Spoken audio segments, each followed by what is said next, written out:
បទទី2មានចំណងជើងថាអ្នកមេសកាបរតនត្រ័យធ្វើបទជាពួកតាមបែបសារផាញ់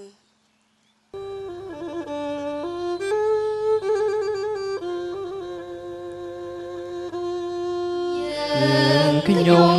ព្រះអង្គ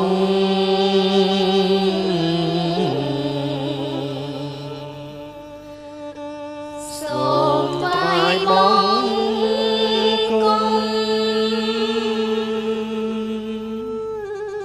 ចំពោះព្រះបរមព្រះសម្ពុទ្ធ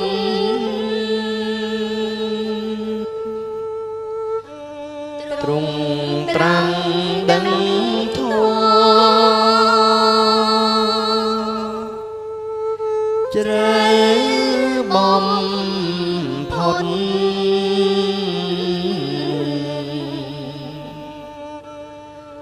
ព្រះតីបរិសុទ្ធ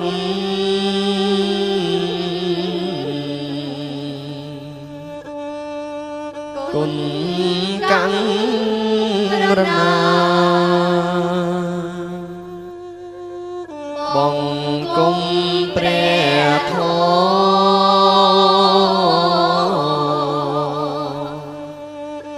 ផ្លូវប្រតិបត្តិសម្រាប់កំចាត់កេងលែងតណ្ហាសម្រាប់និព្វានបានសុខខា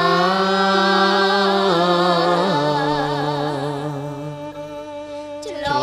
ងវដ្តសង្សារគ្មានទុក្ខភ័យបង្គំព្រះសង្ឃ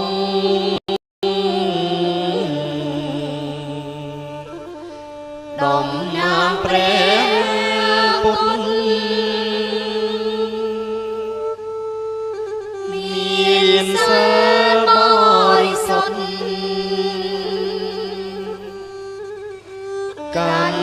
វិន័យ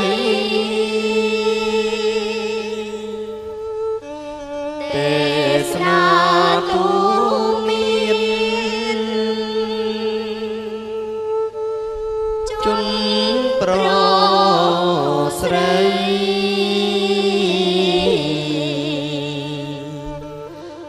ឲ្យយល់អត្ថន័យ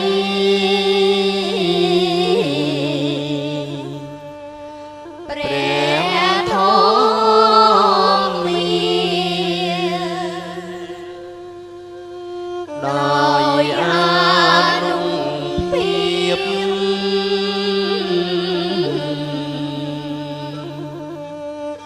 គុណកាបីសូមសុខសួស្តីដល់ខេរា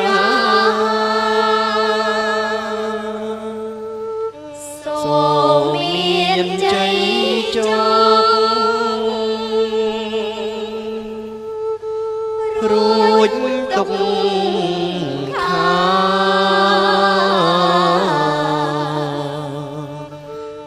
សូមកំពុងជា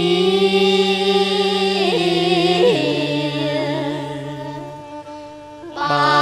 នសុខ